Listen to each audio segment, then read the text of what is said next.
오신 주님 주의 나라 임하셨네. 이 땅 위에 주님께 영광.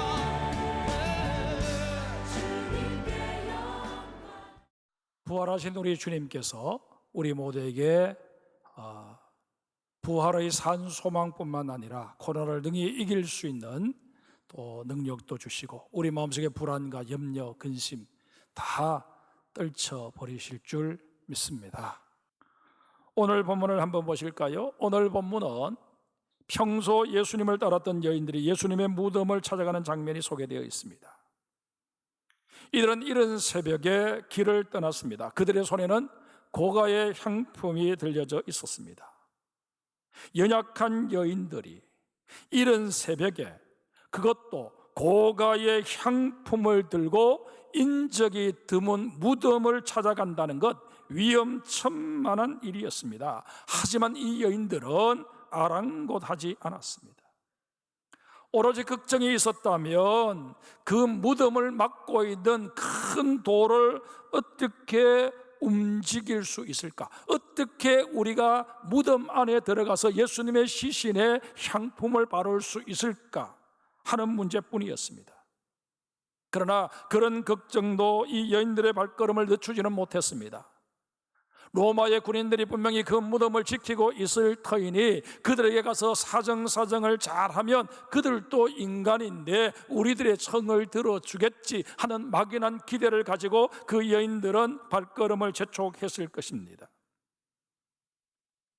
정말 이들의 예수님에 대한 사랑은 무모할 정도였습니다. 여기까지는 좋았습니다. 그런데 그 다음이 문제였습니다. 여인들이 무덤에 도착했을 때 어떤 일이 발생했습니까?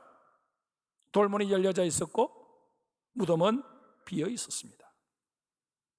그 광경을 보는 순간 여인들이 어떤 반응을 보였습니까? 본문 4절에 근심했다고 했습니다. 아마도 여인들은 자신들이 무덤을 잘못 찾았을지도 모른다 하는 생각에 2번, 3번 주변 지형들을 살펴보고 확인해 보았을 것입니다. 아무리 확인을 해보아도 예수님의 시신을 매장했던 곳이 분명합니다. 그런데 어찌된 정문인지 무덤문이 열려져 있고 예수님의 시신은 온데간데 없이 보이질 않습니다. 여러분들이 이런 상황에 처하게 되었다면 어떤 생각을 하셨을 것 같습니까? 간만에 누군가가 와서 예수님의 시신을 가져간 게 분명하다 라는 생각 외에는 달리 생각할 수 있는 것이 아마 없을 것입니다. 여인들도 생각이 여기에 미치게 되자 그저 마음이 무너져 내립니다. 곧바로 예수님의 시신을 가져간 자들이 혹 예수님의 시신을 손상시키지는 않았을까 하는 불안감이 엄습하기 시작합니다. 오늘 본문에는 언급되어 있지 않습니다만은 같은 사건을 기록하고 있는 요한복음 20장 11절에 보면 거기에 있었던 한 여인 마리아는 너무너무 당황스럽고 황망해서 울음을 터뜨리고 맙니다. 소리내어 울고 있는데 그때 찬란하게 빛나는 옷을 입은 2사람이 호련히 나타나서 이렇게 말합니다. 어찌하여 살아있는 자를 죽은 자 가운데서 찾느냐. 이 천사들의 짧은 한마디 속에는 많은 영적인 의미가 함축되어 있습니다. 그 첫 번째가 예수님의 시신에 연연하는 것은 죽은 신앙이라는 것입니다. 일전에 예수님께서 제자들을 부르실 때 부름을 받은 자 중에 한 사람이 부친의 장례를 치르고 난 이후에 따르겠다 그렇게 말한 적이 있었습니다. 그때 예수님 뭐라고 말씀하셨습니까? 죽은 자들이 그들의 죽은 자들을 장사하게 하고 너는 나를 따르라 말씀하셨습니다. 이 말씀은 예수님의 제자가 되려면 아버지의 장례조차도 외면할 정도로 가족들과의 인연을 철저하게 끊어야 한다 하는 그런 의미의 말씀이 결코 아닙니다. 우리의 삶은 죽은 자를 위한 것이 아니라 산 자를 위한 것이 되어야 함을 분명히 일깨워 주시고자 그렇게 말씀하신 것입니다. 오늘 본문에 등장하는 여인들의 예수님을 향한 사랑은 그야말로 남다른 것이었습니다. 언제가 자동차를 몰고 가다가 채널을 이렇게 저렇게 조종하다가 유행가를 하나 듣게 되었습니다. 노래의 가사가 참 재미있어서 돌아와서 인터넷에 그 노래가 어떤 노래인지 한번 찾아보았습니다. 박상철이라고 하는 가수가 부른 무조건이라는 노래였습니다. 그 가사에 보면 당신이 부르시면 언제든 달려갈 거야. 당신을 향한 나의 사랑은 특급 사랑이야. 뭐 이런 내용입니다. 그 가사를 보면서 정말 하나님을 향한 나의 사랑은 특급 사랑일까? 그런 생각을 해본 적이 있었습니다. 이 무덤을 찾아간 여인들의 사랑이 바로 특급 사랑이었습니다. 이 여인들은 사랑하는 예수님의 시신이 안식일에 쫓겨 아무렇게나 무덤에 안치되는 것을 보면서 너무너무 마음이 아팠습니다. 그래서 곧바로 집으로 돌아가 향품을 준비했고 안식일이 끝나고 다음 날이 채 밝기도 전에 다시 무덤을 찾아온 것입니다. 그들은 예수님의 시신이 남아 정성껏 안장해드리고 싶어서 이런 무리를 한 것입니다. 그러나 천사들은 이들의 사랑과 정성을 전혀 인정하지 않습니다. 오히려 책망을 합니다. 죽은 자를 사랑하는 것은 사랑이 아니라는 것입니다. 사랑하는 성도 여러분, 여러분은 어떤 예수님을 사랑하고 계십니까? 지금도 살아계시는 예수님을 진정 사랑하십니까? 아니면 2000년 전에 이미 죽어 장사 지낸 바 된 예수님을 사랑하고 있습니까? 저는 아직 유럽 여행을 가본 적이 없습니다만은 다녀오신 분들의 말을 빌리면 유럽에는 수많은 성당들이 있는데 다들 몇백 년에 걸쳐서 지어진 그런 거대한 건물들 아닙니까? 그런데 그 건물을 보면서 무언가 모르게 죽음의 그림자가 뒤덮고 있는 듯한, 그래서 그 교회당들이 하나같이 거대한 무덤처럼 보이더라, 그런 말씀들을 하는 것을 들었습니다. 우리가 알고 있는 대로 중세시대는 기독교의 암흑기였습니다. 세상의 빛이 되어야 할 교회가 빛을 잃게 되므로 모든 것이 암흑 속을 헤매게 된 것이 바로 그 중세였습니다. 중세는 그야말로 산자를 죽은 자 가운데서 찾았던 어리석고 무지한 시대였습니다. 중세시대의 사제들은 화려한 성전을 짓는 일이 믿음의 표현이요 하나님께 충성을 표하는 길이라 그렇게 가르쳤고, 사람들은 맹목적으로 그 사제들의 말에 따라서 자신들의 재산을 바치고 그렇게 해서 지어진 것이 그 성당들입니다. 여러분, 이런 생각을 가지고 이런 잘못된 의식을 가지고 지은 건물은 하나님, 살아계신 하나님, 살아계신 예수님을 예배하는 장소가 아니라 죽은 자의 무덤이 될 수밖에 없다는 것입니다. 우리는 이런 역사의 교훈을 거울 삼아서 진정 살아계신 예수님을 믿을 뿐만 아니라 그 주님을 따라가고자 결단하고 서원하는 생명력 넘치는 주님의 제자가 되어야 할 것입니다. 어찌하여 살아있는 자를 죽은 자 가운데서 찾느냐? 이 천사의 질문 속에 담긴 두 번째 의미는 부활의 약속을 기억하라는 것입니다. 천사들이 계속해서 말합니다. 예수님은 여기 계시지 않고 살아나셨느니라. 갈릴리에 계실 때에 너희에게 어떻게 말씀하셨는지를 기억하라.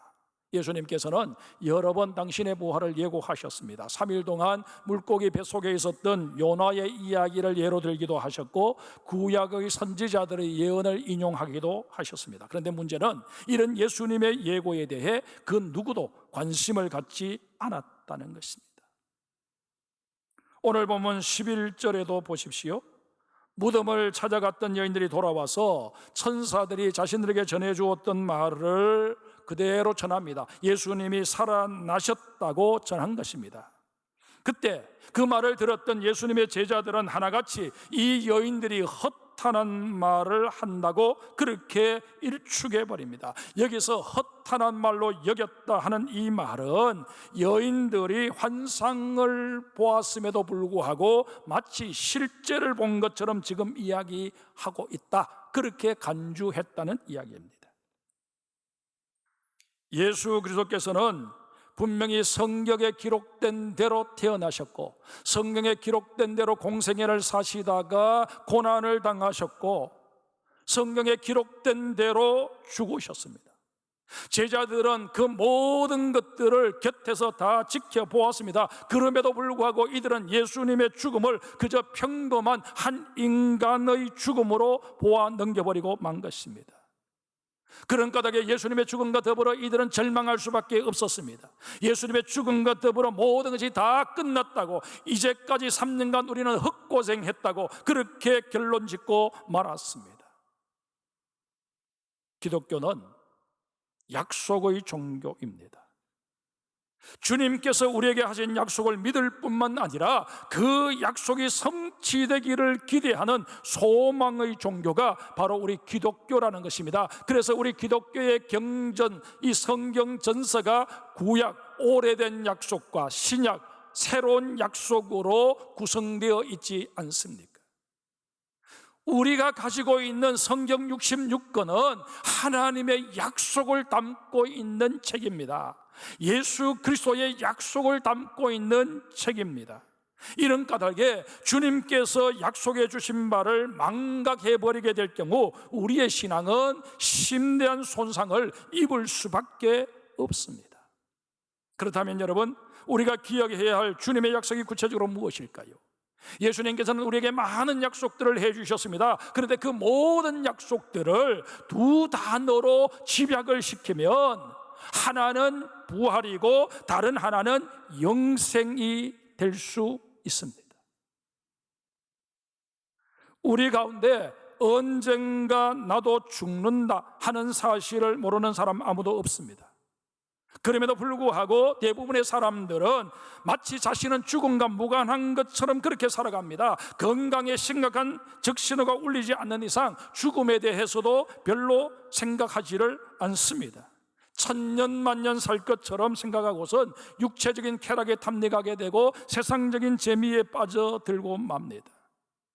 그러나 여러분, 우리 그리스도인들은 늘 죽음을 인식하며 살아야 합니다. 한 번 죽는 것은 사람에게 정해진 것이요 그 후에는 심판이 있다 하는 이 히브리서 9장 27절의 말씀을 늘 마음에 새기고 살아야 합니다. 그러기에 여러분과 저는 기도할 때마다 주여 나에게 날 계수함의 지혜를 주옵소서, 나에게 남은 생이 얼마 남지 않았다는 것을 기억하며 근신하며 경계하며 시간을 아끼며 살게 하여 주옵소서, 그렇게 구할 수 있어야 한다는 것입니다.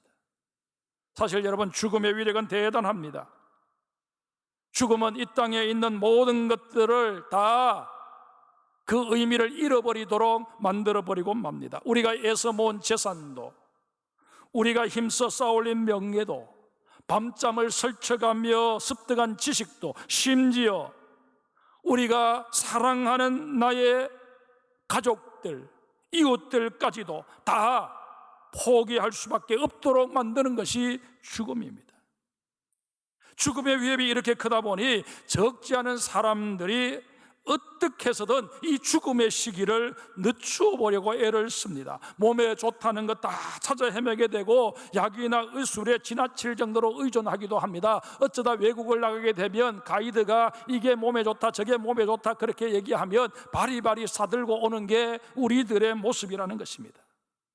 그러나 여러분, 그렇게 한다고 해서 죽음의 사건 자체를 피할 수 있느냐? 결코 그럴 수 없습니다. 죽음은 모든 인간이 정면으로 맞닥뜨려서 해결해야만 하는 실존적인 문제입니다.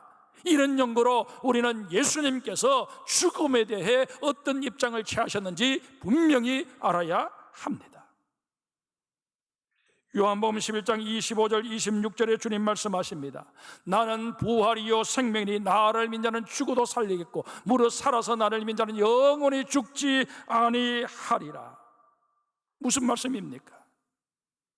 죽음은 새로운 생명으로의 변화를 의미하기에 모든 것의 끝으로 사망으로 그렇게 받아들여서는 아니 된다는 것입니다.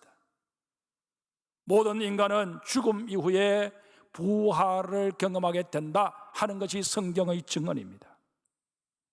그런데 중요한 것은 영멸의 부활이 아니라 영생의 부활을 경험할 수 있어야 한다는 것입니다. 예수님께서는 우리 믿는 자들에게 바로 이 영생의 부활을 약속하신 것입니다.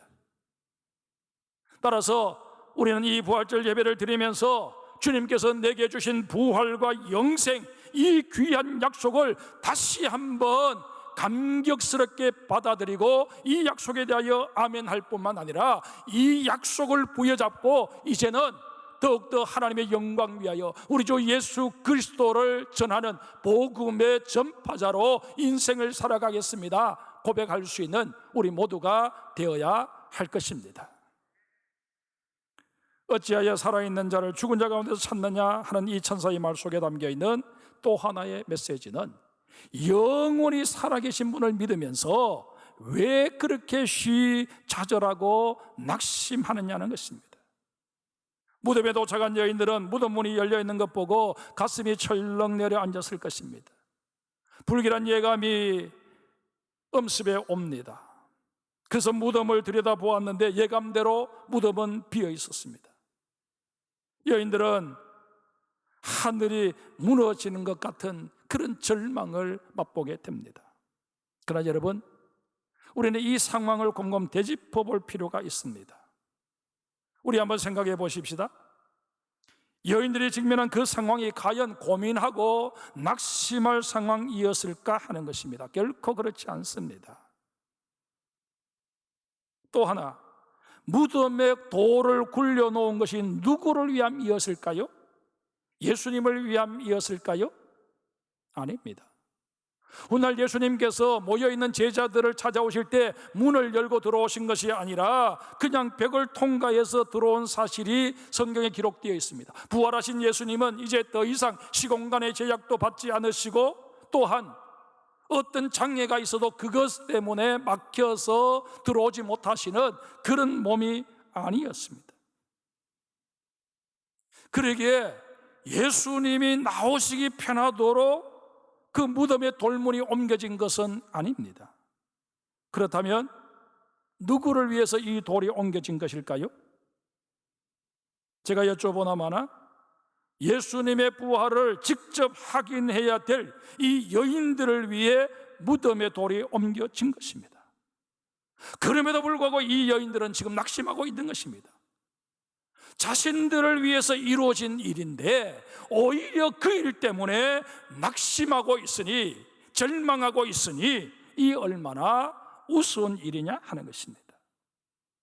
그런데 여러분, 이런 우스꽝스러운 모습이 바로 우리들의 신앙생활 해온 모습일 수도 있다 하는 사실을 아셔야 합니다.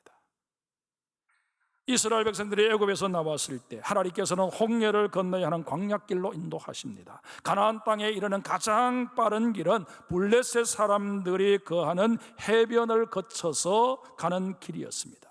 그럼에도 불구하고 하나님께서는 가장 멀고 험한 길로 이스라엘 백성들을 이끌고 가십니다. 왜 그러셨을까요? 출애굽의 역사를 홍해 사건을 통해서 더 드라마틱하게 만들기 위해서 그렇게 하신 것일까요? 아니면 하나님의 전능하심을 더욱더 실감나게 이스라엘 백성들에게 보여주시기 위함일까요? 의심 많고 생각이 짧은 우리 인간들에게 하나님께서 이런 것들을 위해서도 그렇게 하셨다, 얼마든지 볼 수 있습니다. 하지만 그보다는 이스라엘의 형편을 고려하신 결정이었다, 그렇게 성경은 증언합니다. 이스라엘 백성들은 오랫동안 노예 생활을 했습니다. 그런 까닭에 주인정신이 결여되어 있었습니다. 자신들에게 주어진 그 자유를 목숨을 걸고서라도 지켜내겠다는 의지가 약했다는 것입니다. 블레셋 땅으로 갔을 경우 곧바로 블레셋 사람들과 일전을 벌여야만 합니다. 싸움을 벌이게 되면 싸움에 익숙하지 못한 이 이스라엘 백성들 곧바로 여기서 칼에 맞아 죽느니 차라리 노예 생활하겠다 하고 도망칠 가능성이 컸기 때문에 하나님께서는 그 길을 택하지 않으셨다, 성경이 그렇게 증언하고 있습니다. 이스라엘 백성들 한번 보세요. 물이 없다고, 먹을 것 없다고, 길이 험하다고, 원망하고 불평합니다. 다시 애굽으로 돌아가자 하는 말을 수도 없이 내뱉습니다. 하나님께서는 이스라엘 백성들이 이런 상태로는 가나안 땅을 차지할 수도 없고 차지한다 한들 아무런 의미를 가질 수 없다 하는 사실을 아신 것입니다. 그래서 광야 생활을 통해 연단하시기로 작정하신 것입니다. 하나님께서 이스라엘 백성들에게 강약길을 제시하신 것처럼 여러분과 저의 인생에도 이런저런 고난의 길을 허락하실 때가 없지 않아 있습니다. 그런데 우리의 모습을 가만히 되돌아보면 하나님이 분명히 필요하셔서 내게 그 길이 유익하다 나름대로 판단하셔서 내게 허락하신 길이었는데 나는 그 하나님의 마음을 헤아리지 못한 채 불평하고 원망했던 적이 얼마나 많았었느냐 하는 것입니다. 자신들을 위해 돌문이 옮겨졌음에도 불구하고 그것 때문에 낙심하고 그것 때문에 좌절하는 이 여인들의 모습과 우리의 모습이 다를 게 뭐가 있느냐 하는 것입니다. 이제는 다시 이런 모습을 재현하지 않겠습니다. 내 인생을 향하신 하나님의 판단과 하나님의 선하신 뜻을 내가 이 작은 머리로 미처 지금은 이해하지 못한다 할지라도 주님께 아멘하며 따르는 가운데 주님의 은혜를 구체적으로 누리며 살기를 소원합니다 고백하는 여러분과 제가 되어야 할 것입니다. 이제 우리는 더 이상 뒤로 물러나 멸망할 자의 모습을 보이지 않는 것은 물론이거니와 내 앞에 당한 모든 믿음의 경주를 기꺼이 감당하며 믿음의 주요 온전하게 하시는 이 예수 그리스도에게 내 시선을 고정하며 살아가는 하나님의 사람들이 되어야 마땅할 것입니다. 말씀을 맺습니다. 예수님은 부활하셨습니다. 죽음의 권세가 결코 우리를 짓누를 수 없도록 예수님께서 부활의 첫 열매가 되어 주셨습니다. 부활하신 주님 지금 어디에 계실까요? 내가 세상 끝날까지 너희와 항상 함께 있으리라 약속하신 대로 주님은 지금 우리 가운데 계십니다. 우리 가운데 계셔서 지금도 우리의 삶을 돕고 계십니다.